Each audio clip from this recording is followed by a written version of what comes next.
MSNBC. At that time, 40% of my supporters said they would not support him. So from the time I withdrew until the time I nominated him at the convention in Denver. I spent an enormous amount of time convincing my supporters to support him.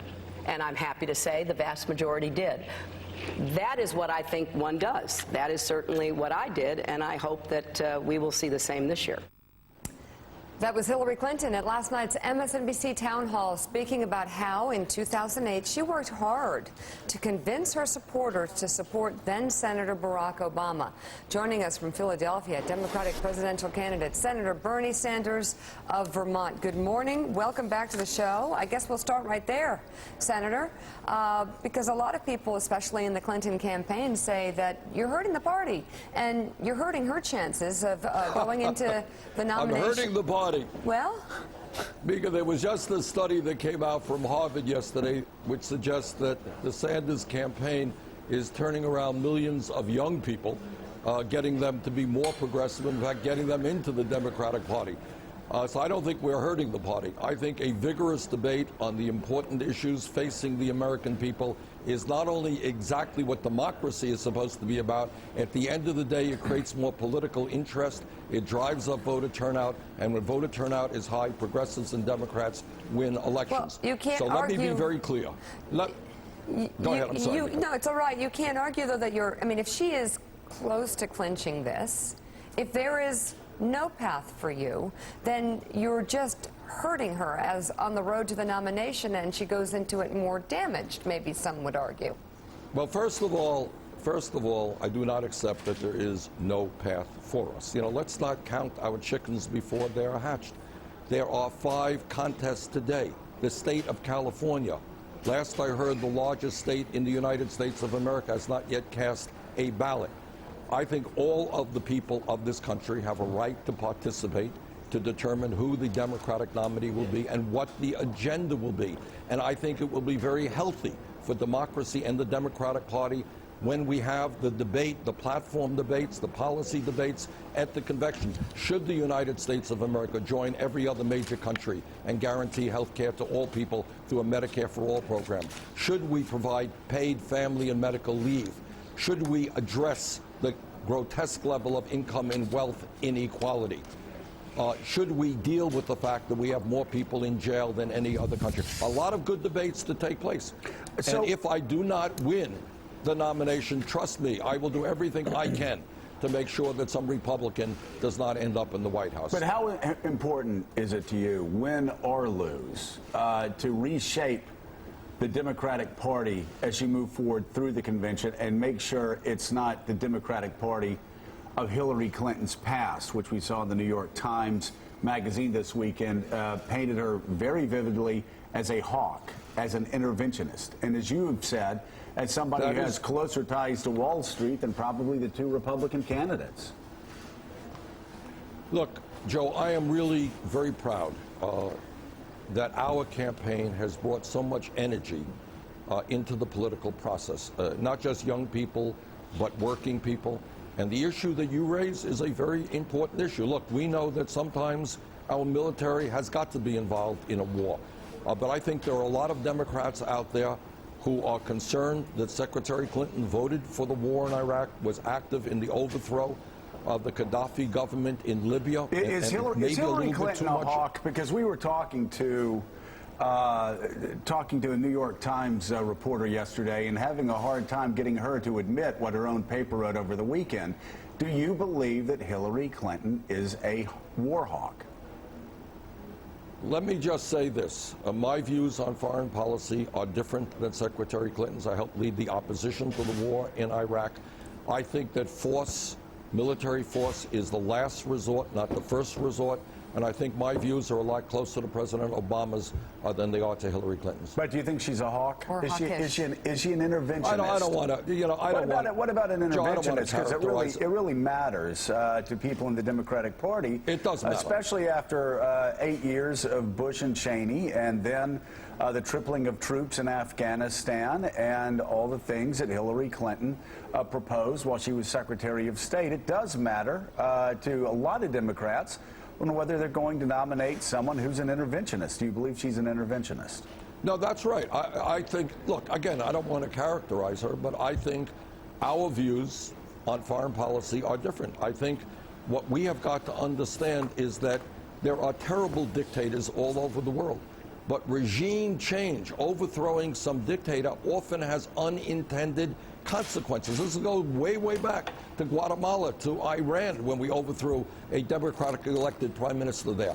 So I am more cautious about that.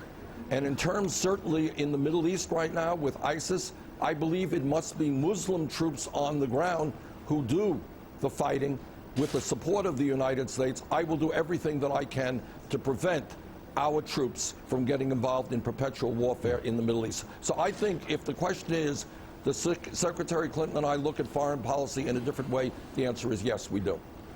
Senator, the Harvard study that you just referenced a few moments ago showed that you have tremendous popularity among millennials. You've brought many millennials into the political process.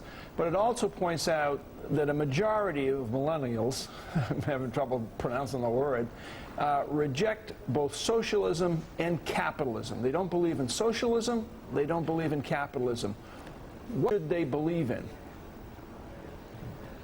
I think they should believe, Mike, in economic justice and ending this really, really grotesque level of income and wealth inequality in America, where the 20 wealthiest people now own more wealth than the bottom 150 million Americans. I've been in cities all over this country, from Flint to Detroit to Philadelphia, where you got 40–50% of the children in those cities living in poverty.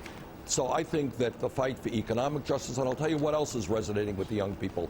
They understand what corporate media, by the way, does not understand, that climate change is the great environmental crisis of our time, and that we have got to take on the fossil fuel industry, transform our energy system away from coal and oil into energy efficiency and sustainable energy. That generation understands that. And the other thing they understand is that the younger generation today, if we do not change the economy, will for the first time in modern history have a lower standard of living than their parents. In other words, we're seeing the death of the American dream. These young people do not want to see that dream die. So there are a lot of issues out there that these young people, I think, are standing up and fighting for. But I do believe they think government should play a much more important role in protecting the needs of working people, the elderly, the children, the poor, than we are seeing right now. Senator Sanders, it's Willie Geist. Good to see you this morning. You said something at our town hall last night that I thought was very interesting. You said if she becomes the nominee, it's not incumbent on you to tell your voters to go vote for her. It's incumbent on her to convince your voters that they should vote for her. So many of your supporters are adamantly against Hillary Clinton, adamantly for you. What could she say to a Bernie Sanders voter, theoretically, if she does get the nomination, to convince them that they ought to leave you and go vote for her? I think what she has to do, and any candidate has to do, to win a general election is convince the vast majority of the people who are the working class of this country, the middle class, lower income people, that she is, more than any candidate, is on their side. You don't have to convince the billionaires. You know, they have enormous power. There aren't all that many of them. You got to convince ordinary people that you are prepared to deal with the major crises facing this country. What are those crises? We're looking at a disappearing middle class in this country.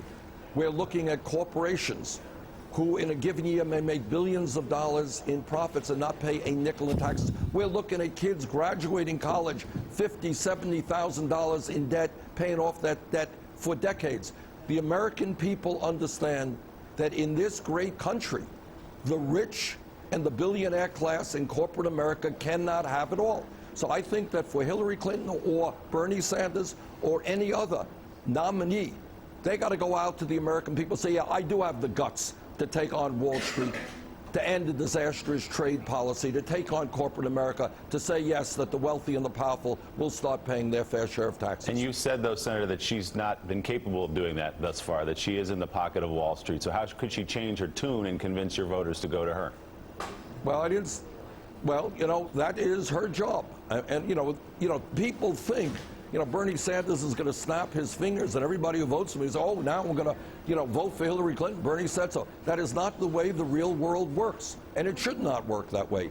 I have got to, if I win the nomination, I'm going to have to convince Hillary Clinton supporters and Republicans and independents to vote for me. Hillary Clinton, every other candidate has the same challenge.